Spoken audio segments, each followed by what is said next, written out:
आचार्य जी प्रणाम।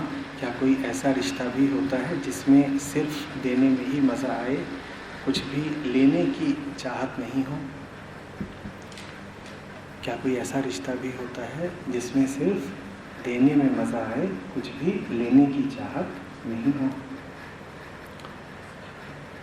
अगर ये पूछ रही हैं आप कि क्या ऐसा कोई विशेष रिश्ता हो सकता है, तो नहीं हो सकता।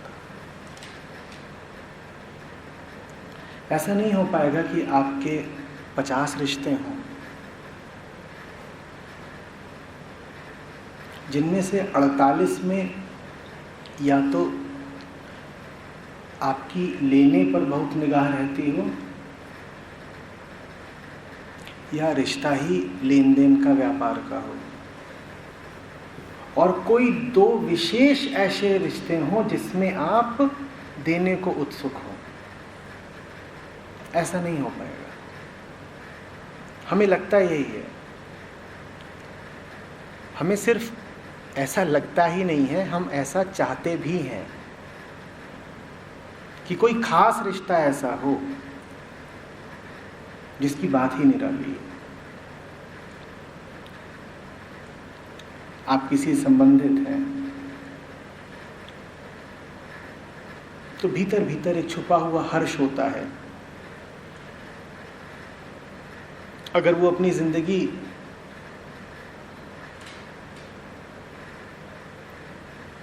के 48 लोगों के साथ तो आम सांसारिक व्यापारिक संबंध रखता है, कभी कभार लूट खसोट भी कर लेता है, और वहां से जो कुछ वो लूट खसोट कर पाता है वो आपको बेशर्त अर्पित कर जाता है। ऐसा कोई रिश्ता हो, ऐसी हमारी बड़ी चाहत होती है।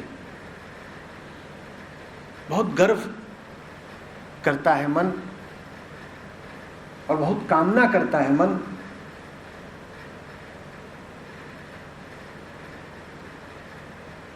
अगर मिल गया हो ऐसा कुछ, या फिर कि मिल जाए ऐसा कुछ।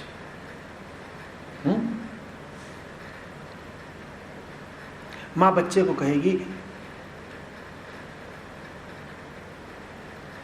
तू मुझे प्राणों से ज्यादा प्यारा है। किसी विशेष को कह रही है प्राणों से ज्यादा प्यारा है। कौन? सिर्फ वो बच्चा। बाकी उसकी जिंदगी में जो 48 या 98 या 998 लोग हैं, उनको नहीं कह रही है। 999 लोगों को भी नहीं कह रही है। ये जो एक है 1000 में से, 1000 में एक है, उसका अपना बच्चा, उसको वो कह रही है तू मुझे प्राणों से भी ज्यादा प्यारा है। और माँ को लगता यही है कि वो ठीक ही बोल रही है, सच बोल रही है, पर ऐसा होता नहीं है।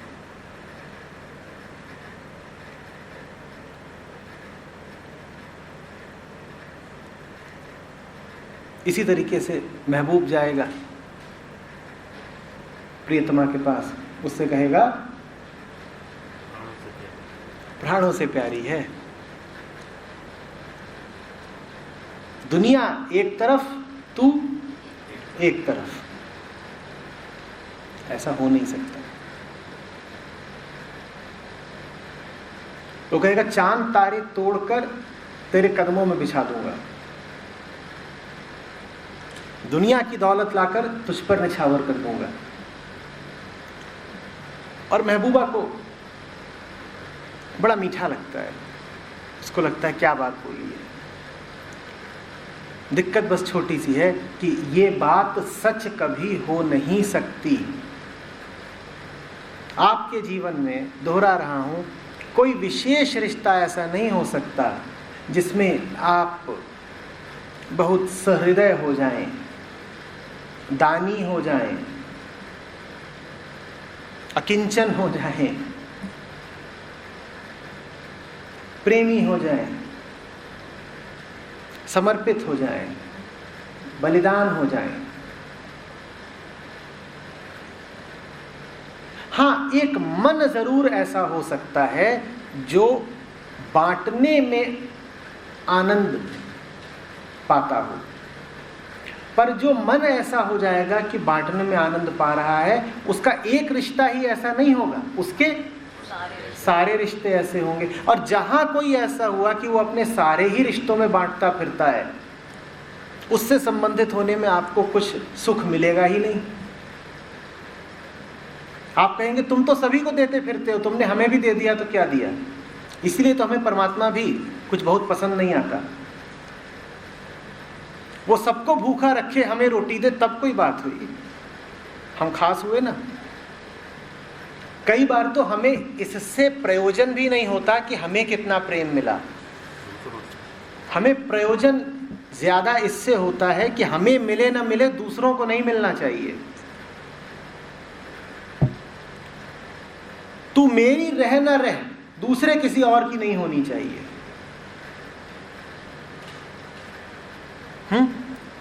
ले देकर मांग इसकी है कि मैं खासम खास रहूं, मैं विशेष रहूं।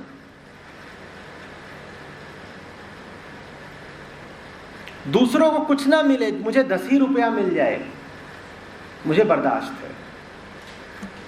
दूसरों को कुछ ना मिले, मुझे सूखी रोटी ही मिल जाए, मुझे बर्दाश्त है।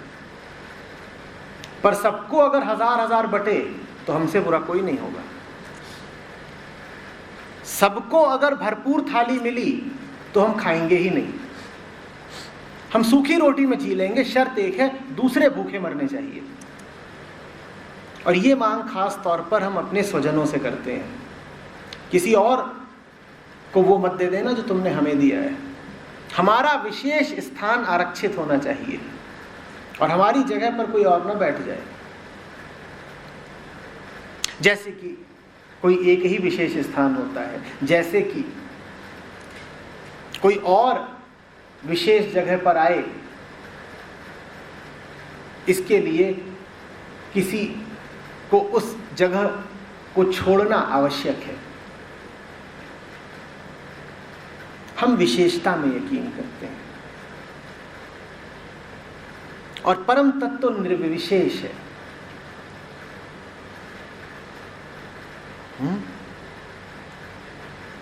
जब भी ऐसा होते देखो कि कोई बाकी पूरी दुनिया के प्रति तो हिंसा से भरा हुआ है या उदासीन है,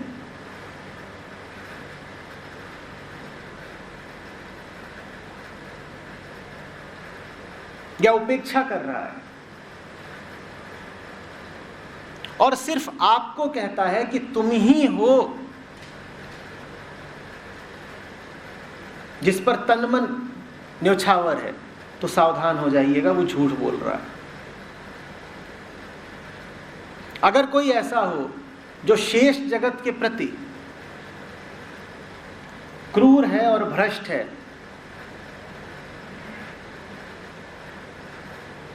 लूट खसोट करता रहता है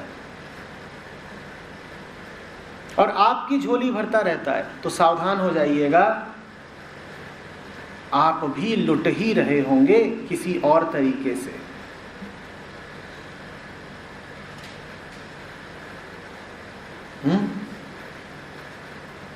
एक डाकू जो डाका डाल डालकर और लोगों को सता कर अपने बीवी बच्चों के लिए घर भर देता हो, निश्चित रूप से किसी का सगा नहीं है। जैसे उसने बहुत लोगों का गला काटा है, एक दिन गला वो अपने बीवी बच्चों का भी काटेगा। हो सकता है किसी धारदार हथियार से ना काटे, हो सकता है शारीरिक तौर पर ना काटे तो मानसिक तौर पर काटेगा, काट रहा ही होगा। क्योंकि जो व्यक्ति घर के बाहर हिंसक है, अचानक वो घर के भीतर आकर प्रेमपूर्ण तो नहीं हो जाएगा। जो व्यक्ति दफ्तर में भ्रष्ट है, वो घर में आकर धर्मात्मा तो नहीं हो जाएगा। पर हमारी उम्मीद यही रहती है कि पतिदेव दिन भर दफ्तर में घूस खाएं और शाम को हमें उसी घूस का उपभोग कराएं, दिन भर दफ्तर में घूस खाएं, दिन भर तमाम भ्रष्ट तरीकों से पैसे कमाएं, और जब घर आए तो हमें उन्हीं पैसों से ऐश कराएं। हमें क्यों ऐश कराएं? क्योंकि हम खास हैं। बाकी दुनिया के प्रति बेगाने रहना पतिदेव, हमारे अपने रहना, दुनिया से जो कुछ लूट लूट के लाना, हमें खिलाना। ऐसा हो नहीं सकता। पतिदेव अगर दुनिया को लूट रहे हैं तो पक्का जानिए आपको भी लूट ही रहे हैं। हाँ, दुनिया की जेब में हाथ डालते हैं तो दिख जाता है, जेब बड़ी स्थूल चीज है। आपके शायद मनोजगत को लूट रहे हैं, आपको पता भी नहीं चल रहा, पर लूट आप भी रही हैं। सावधान हो जाइएगा। इसी तरीके से आप में अगर जगत मात्र के प्रति, प्राणी मात्र के प्रति वात्सल्य नहीं है, करुणा नहीं है, तो इस धोखे में मत रहिएगा कि आप अपने बच्चे की भी सगी हो सकती हैं। ये नहीं हो पाएगा कि आप एक मेमने के बच्चे को काट करके उसका मांस खा रही हैं और अपने बच्चे के प्रति बड़े प्रेम से भरी हुई है। नहीं हो पाएगा। जो स्त्री बकरी के बच्चे, मुर्गी के बच्चे, भेड़ के बच्चे को खा सकती है, वो किसी ना किसी तरीके से अपने बच्चे को भी खाएगी। ये बात सुनने में जरा विभत्स लग रही है, पर दोहरा के कहूंगा, अगर कोई स्त्री किसी और के बच्चे को खा सकती है तो वो अपने भी बच्चे को खा रही है। उसमें किसी के प्रति प्रेम, मैत्री, करुणा भाव नहीं हो सकता, और जिसमें होगा उसमें सबके लिए होगा।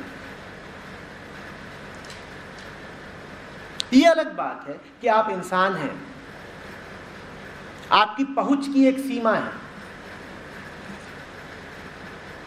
तो स्थूल तौर पर, शारीरिक तौर पर आपकी करुणा अभिव्यक्त सिर्फ उन्हीं लोगों पर होगी जो आपकी इंद्रियों के दायरे में आते हों। लेकिन कम से कम जो आपकी इंद्रियों के और मन के दायरे में आते हैं, उन पर तो करुणा को अभिव्यक्त होने दीजिए ना। यहां तो करुणा पड़ोसी के बच्चे पर भी अभिव्यक्त नहीं होती। यहां तो करुणा घर के आगे कुत्ते का बच्चा हो उस पर भी अभिव्यक्त नहीं होती। मंदिर के आगे भिखारी का बच्चा बैठा हो, करुणा उस पर भी अभिव्यक्त नहीं होती। तो अपने बच्चे के लिए कहां से आ जाएगी? जो चीज आपके पास है ही नहीं, वो आप अपने बच्चे को भी कहां से दे दोगे? और अगर होती तो उसकी पहचान ये होती कि वो सब में बंटती, उसका बंटना आप रोक नहीं पाते। लेकिन हमारी बड़ी से बड़ी गलतफहमी यही रहती है कि हमारे पास प्रेम है तो, पर सिर्फ कुछ खास लोगों के लिए है। नहीं साहब, अगर आपके पास होगा तो सबके लिए होगा, और अगर नहीं है तो अपने घर वालों के लिए भी नहीं हो सकता। आप गुमान से तो बिल्कुल ही बाहर आ जाइए कि दुनिया में आप भ्रष्ट होंगे, लूटेंगे, खसोटेंगे, और जो लूट खसोट की है उससे आप अपने परिवार का हित कर लेंगे या परिवार पर प्रेम वर्षा कर लेंगे। ऐसा हो नहीं पाएगा।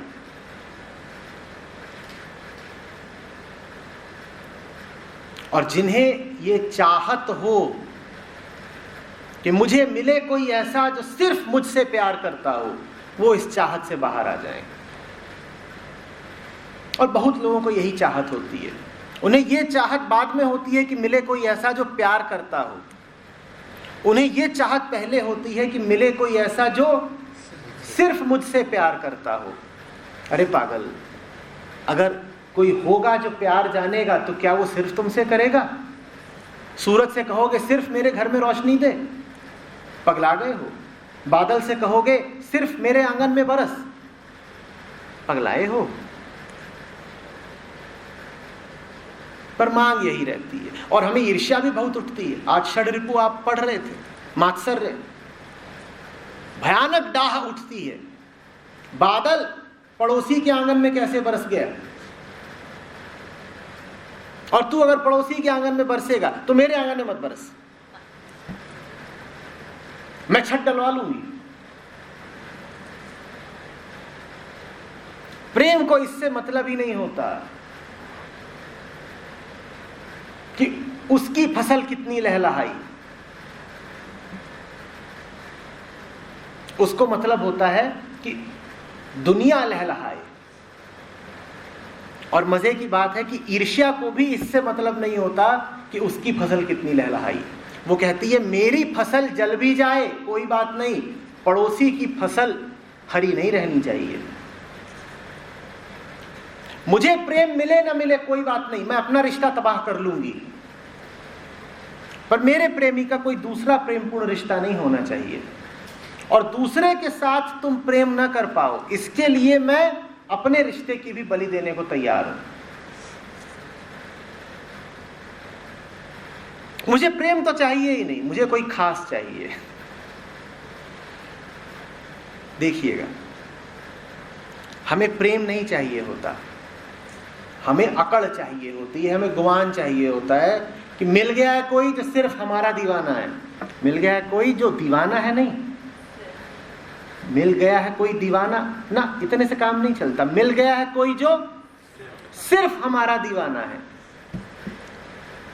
और इसीलिए मैंने आरंभ में ही कहा कि हमें परमात्मा कुछ विशेष पसंद नहीं आता। क्यों? क्योंकि वो दीवाना तो है पर अखिल ब्रह्मांड का, वो पिता तो है पर सबका, वो माँ भी है तो सबकी, और अगर वो प्रेमी है तो भी सबका। और ये बात तो हमें अखर ही जाती है, जला ही देती है।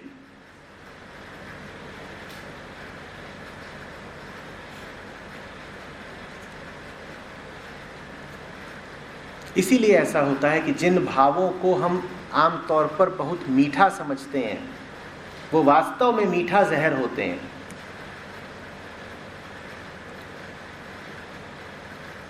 मैंने देखा एक बच्चा अपनी माँ के साथ खेल रहा है, छोटा है बहुत, बिल्कुल तोतली जबान में बीच बीच में बोलता माँ माँ, और माँ के हर्ष का पारावार नहीं, खेल रही है उसके साथ। माँ थोड़ा दूर गई उससे, पार्क की एक जगह थी, एक दूसरी स्त्री वहीं से गुजर रही थी, उसने झुक करके बच्चे को उठा लिया और खिलाने लगी। बच्चे के मुंह से उसके लिए भी निकल गया माँ माँ।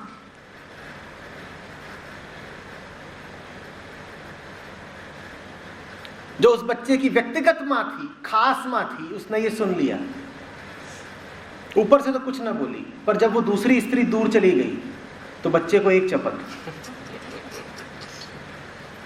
सब तेरी माँ हो जाती हैं, जिसे देखो उसे ही माँ बोलेगा। हमारे रिश्ते सब ऐसे ही हैं, ऊपर से मीठे हैं, नीचे जहर है। बच्चे की हिम्मत नहीं पड़नी चाहिए कि वो खास ओहदा वो किसी और को दे दे।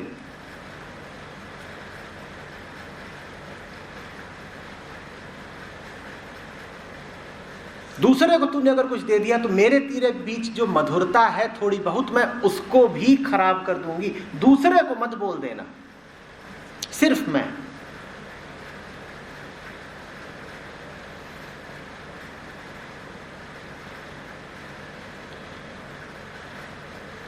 समझ रहे हो? इसीलिए जब किताबों में षड रिपुओं का वर्णन हुआ है तो उसमें मात्सर्य को स्थान जरूर दिया गया है। काम क्रोध लोभ भर बोलने से बात नहीं बनेगी। मद मोह मात्सर्य बोलना जरूरी है, ईर्ष्या की बात करना बहुत जरूरी है। ईर्ष्या और खास होने की ख्वाहिश बहुत साथ साथ चलते हैं, समझ रहे हो ना? प्रेम तो बस इतना कहता है कि मुझे मिले, ईर्ष्या जबरदस्त है, वो बोलती है सिर्फ मुझे मिले। और मुझे भले ना मिले पर दूसरे को नहीं मिलना चाहिए। बात समझ रहे हो? और देखिए यही बात आपके सवाल में, आचार्य जी क्या कोई ऐसा रिश्ता भी होता है, क्या कोई ऐसा रिश्ता भी होता है जिसमें सिर्फ देने में ही मजा आए, कुछ भी लेने की चाह ना हो? ऐसा रिश्ता चाहिए, ऐसा जीवन नहीं चाहिए, है ना? ऐसा रिश्ता चाहिए, ऐसा मन नहीं चाहिए। एक रिश्ता ऐसा चाहिए जिंदगी में जिसमें खुशबू भरी हुई हो, बाकी पूरा जीवन अगर गंधाता तो भी कोई बात नहीं। एक रिश्ता होना चाहिए, उसी के सहारे जी लेंगे कसम से। और फिर जिससे ऐसा रिश्ता होता है उसके भी गुरूर का कोई ठिकाना नहीं। वो कहता है मालूम है आशिक कैसा है हमारा, बाकी दुनिया की ओर तो नजर भी नहीं उठाता। ये प्रेम नहीं है, ये अहम है। और हमें कई बार जीवन भर नहीं पता चलता कि हमें दूसरे से जो मिल रहा है वो प्रेम नहीं है, अहम की परिपूर्ति है। हम प्रेम मांग ही नहीं रहे। हमें तो मजा इस बात में आ रहा है कि दूसरे ने हमें ताज पर बैठा रखा है। हमें ही नहीं, सिर्फ हमें। आपका ताज जैसा है सलामत रहे, और आपके ताज के बराबर में उसी ऊंचाई पर वैसे ही 10 ताज आ जाएं तो आप अपने ताज पर लानत भेजेंगे, तुरंत छोड़ देंगे। आप कहेंगे मजा ताज में थोड़े ही था, मजा तो इस बात में था कि सिंहासन सिर्फ मेरा था। ये मात्सर्य है, ये ईर्ष्या है।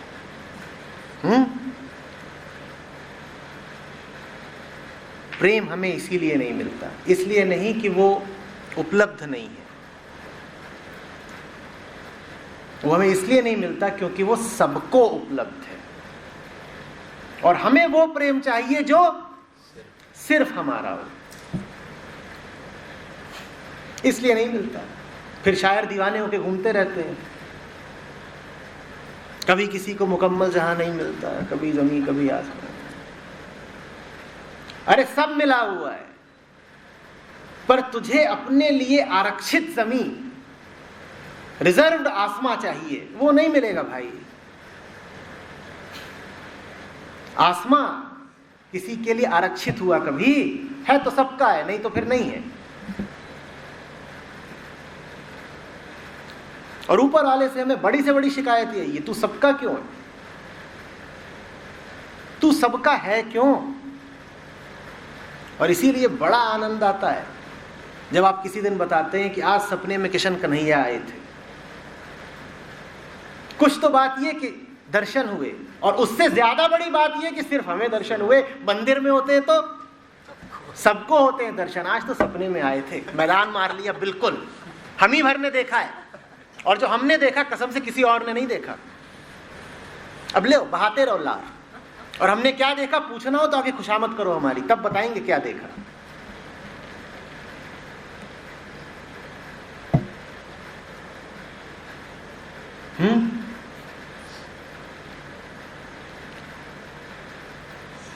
गौर करना, तुम्हारी जिंदगी में भी कहीं तुम वंचित इसलिए तो नहीं हो असली चीज से कि तुम उस चीज को सिर्फ अपने लिए मांग रहे हो। जो सिर्फ अपने लिए मांगेगा वो अपने लिए भी नहीं पाएगा, और जो कहेगा देने वाले मुझे मिले ना मिले सबको मिले, वो पाएगा कि सबके साथ साथ उसे भी मिल गई है। और लोगों ने हमें बताया कि कई बार लोगों से पहले मिल जाती है तुमको, अगर तुम पहले लोगों के लिए मांगो।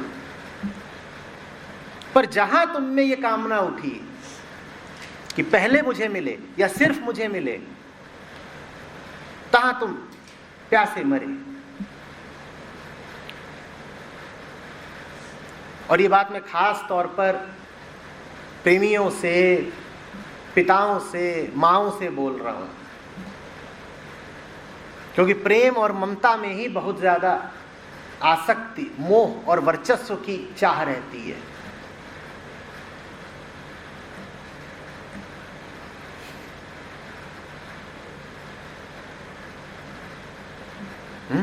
एक बड़ा सन्यासी हुआ,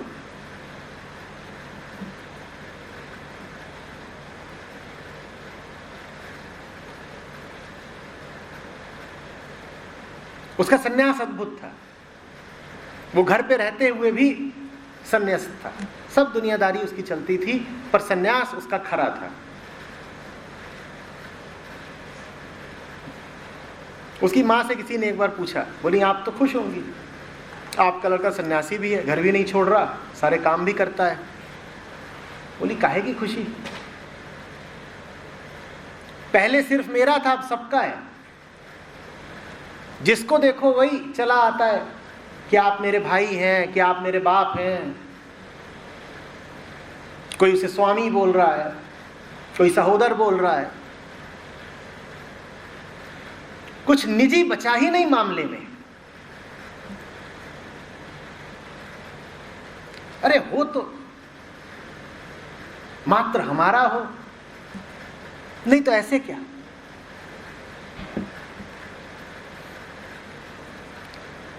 पतियों को बड़ी समस्या हो जाती है, पत्नी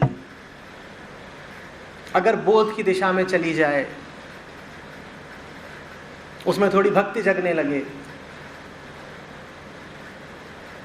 वो परमात्मा से भी होड़ में लग जाते हैं। वो कहते हैं तेरे प्यार पे तो सिर्फ मेरा हक होना चाहिए, तू उसको भी वो प्यार क्यों दे रही है जो मेरे हिस्से का है। अब इस शब्द से तुम्हें समझ में आएगा कि मूल गड़बड़ क्या है। मान्यता में मूल खोट यह है कि हम सोचते हैं कि प्यार भी सीमित मात्रा में होता है। देखो, कुछ चीजें या तो होती नहीं है या अनंत होती हैं। प्रेम छोटा मोटा नहीं हो सकता, या तो होगा या नहीं होगा, और होगा तो कितना होगा, अनंत होगा। लेकिन हमें अक्सर यही लगता है कि हमारे हिस्से का प्यार किसी और को चला गया। तुम घरों में देखोगे, एक बच्चा होगा 3-4 साल का, उसके पीछे दूसरा बच्चा आ गया।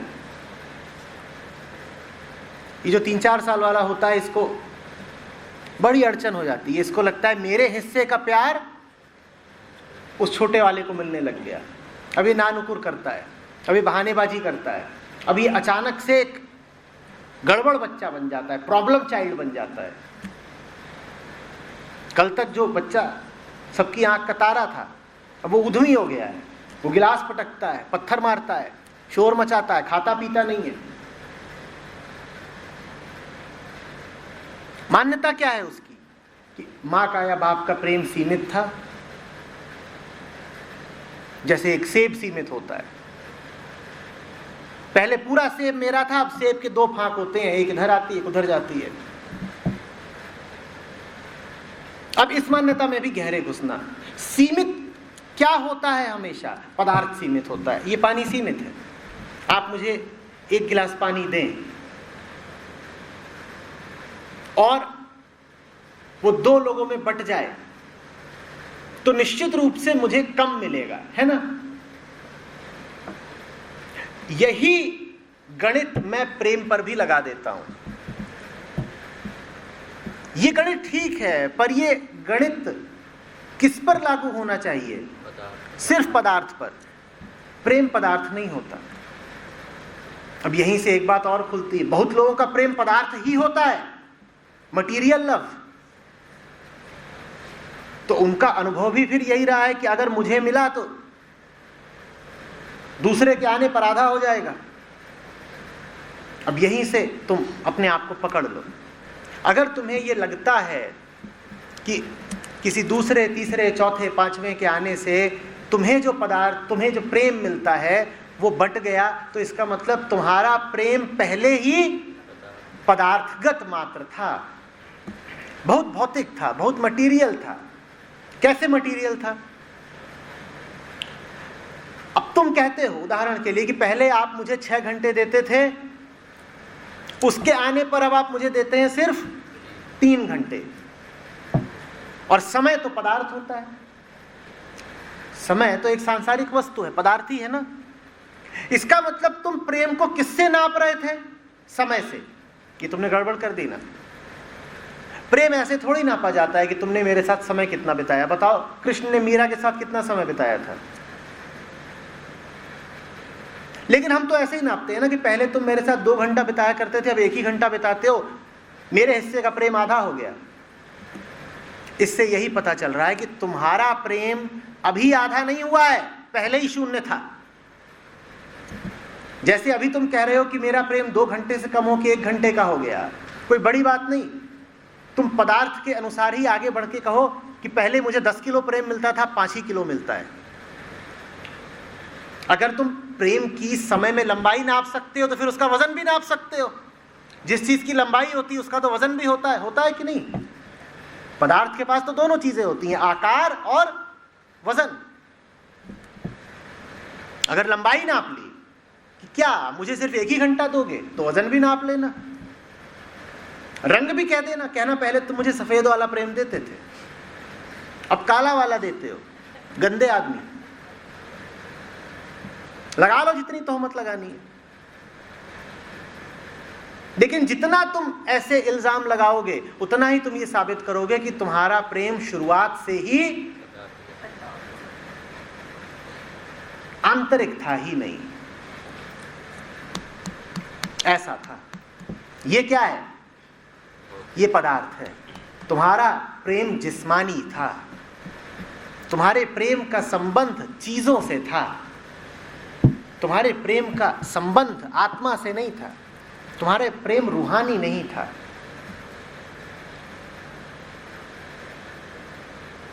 और जब भी प्रेम भौतिक होगा वो तुम्हारे लिए कष्ट का कारण बनेगा ही बनेगा। और जब भी प्रेम कष्ट का कारण बनने लगे तुरंत समझ जाओ कि तुम्हारे प्रेम में पहले ही खोट थी। शोक मत मनाओ, बुरा मत मानो। प्रेम में चोट लगे तो इसको सुधार का मौका जानो। समझ जाओ कि पहले जिसको मैं प्रेम समझ रहा था उसमें कुछ विकार थे, और अब चोट लगी है तो मौका मिला है कि उन विकारों को दूर कर दे। बात समझ में आ रही है? अहंकार छोटा सा होता है, कटा कटा, इसीलिए वो जो चाहता है अपने लिए चाहता है। उसकी व्यक्तिगत भूख ही उसके लिए बहुत बड़ी बात है। मुझे मिल जाए, मुझे मिल जाए। अहम प्रेम नहीं मांगता। डरे हुए आदमी को प्रेम नहीं चाहिए ना। डरे हुए आदमी को तो ढांढस चाहिए, दिलासा चाहिए, सांत्वना चाहिए। इसी तरीके से जो आदमी डरा हुआ है, जो आदमी अहम केंद्रित जीवन जी रहा है, उसे प्रेम चाहिए ही नहीं, तो मिलेगा कहां से? उसे तो अपनी बदहवासी से निकलने के लिए सहारा चाहिए।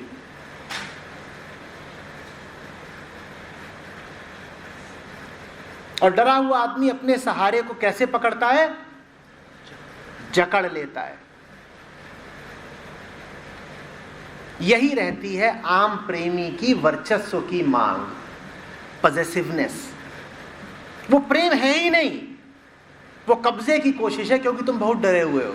तुम इतने डरे हुए हो कि तुम्हें जो मिल रहा है तुम उसी को जकड़े ले रहे हो। अगर आपके जीवन में भी कोई ऐसा है जो आपको जकड़े ही ले रहा है, तो कृपा करके कम से कम उसे प्रेम का नाम न दें।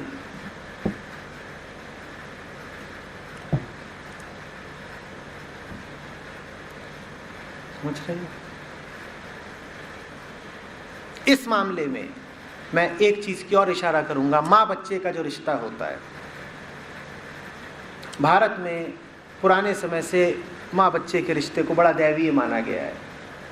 माँ को ममता की मूरत कहा गया है, देवी तुल्य कहा गया है।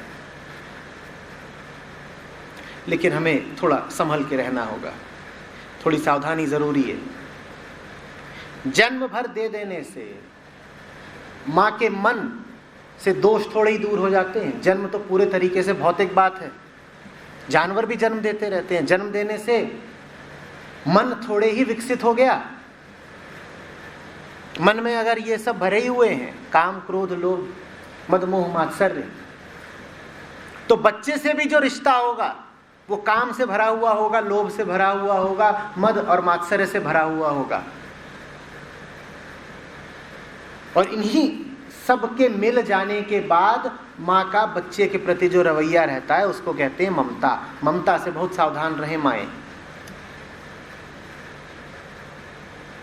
मेरा है मेरा है, उसकी अब देखभाल तो बहुत करोगे, बच्चे की रखरखाव भी बहुत करोगे, लालन पोषण करोगे, पर भाव लगातार यही रहेगा, चीज मेरी है इसलिए संभाल रही हूं। और ये बहुत खतरनाक भाव है। मैं इस बच्चे की खास, ये बच्चा मेरा खास, मैं इसलिए इसको संभाल रही हूं।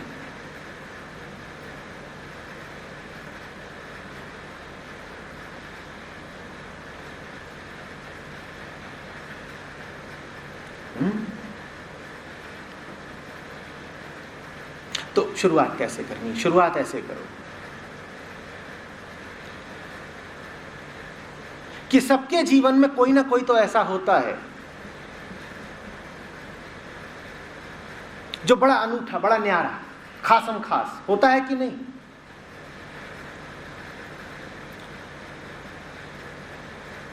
जिसके संदेशों से मोबाइल फोन भरा होता है, जिसका ख्याल दिमाग में घूमता रहता है। वो कोई भी हो सकता है, कोई दोस्त हो सकता है, माँ बाप हो सकते हैं, बेटी बेटे हो सकते हैं, या जाहिर सी बात है पति पत्नी हो सकते हैं, प्रेमी जन हो सकते हैं। उनके प्रति तुम अच्छे से अच्छे बन के रहना चाहते हो ना? देखो कितनी मशक्कत करके तुम पैसा कमाते हो, और बच्चा है छोटा तुम्हारा, तुम उसके लिए चीजें खरीद लाते हो, और बच्चे को फिर बिल थोड़ी थमाते हो। या ऐसा भी करते हो कि चलो आज ये बिल नहीं चुका पाएगा, तो जितनी रसीदें हैं उनका एक फोल्डर बनाए लेते हैं। जिस दिन बच्चों 18 साल के होंगे उस दिन कहेंगे अब चल सूद समेत चुका, इतना तेरे लालन पोषण पे खर्च हुआ है। ऐसा करते हो क्या? यहाँ कई माँ बाप बैठे होंगे, उनसे पूछ रहा हूँ किन किन के घर में ऐसी फाइलें हैं जिनमें सारे बिल सारी रसीदें सब जमा हैं कि छुन्नू लाल तुम्हारे डायपर से लेकर स्कूल फीस से लेकर के जितने तुम पे खर्चे हुए हैं सब हमने लिख रखे हैं। है भाई कहीं? बताओ। पता नहीं, जमाना आगे बढ़ रहा है, कुछ हो ही गया हो ऐसा तो नहीं है ना? ठीक। तो अच्छा होना तुम जानते तो हो, जानते हो ना? कम से कम अच्छे होने की कोशिश तो करते हो, हम सभी करते हैं। अब मेरी अपील ये है कि जैसे एक के प्रति अच्छा होना जानते हो, पढ़ लिया आपने? जैसे एक के प्रति अच्छा होना जानते हो वैसे ही चलो इंसान हो, देवता वाले काम नहीं कर पाओगे, पर अपने बच्चे को अगर 100% दे पाते हो तो कोशिश करो कि दूसरों को 60, 70, अच्छा ज्यादा हो गया, 30, 40 नहीं कर लेते हैं मोल भाव, कहीं पे तो आके रुको।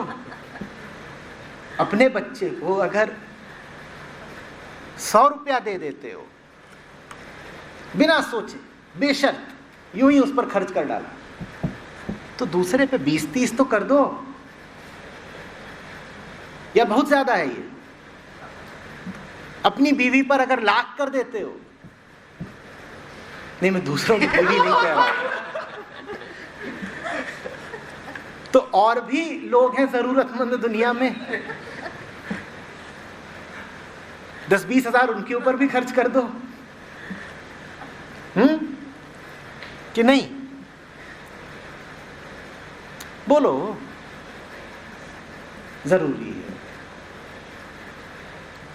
और जो लोग पाने वाले छोर पर खड़े हों, अभी उनसे बात की जो देने वाले हैं, अब जो पाने वाले छोर पर खड़े उनसे कह रहा हूं, तुम्हें इतना कुछ मिलता है, जब देखो कि दूसरों को कुछ मिल रहा है तो बुरा मानना बंद करो, बल्कि हर्ष मनाओ कि सिर्फ अगर मुझे मिलता तो पाप लगता, भला हुआ कि दूसरों को भी मिला, अच्छा हुआ। 10 चीज अगर मुझे मिल रही हैं तो कम से कम 2-4 चीज दूसरों को भी दे दो भाई। होना तो ये चाहिए कि 10 मुझे मिल रहा है तो दूसरों को 20 मिले, पर इतना बड़ा अगर दिल नहीं भी है तुम्हारा तो कहो कि 10 मुझे मिल रहा है तो 2-4 तो दूसरों को भी मिले।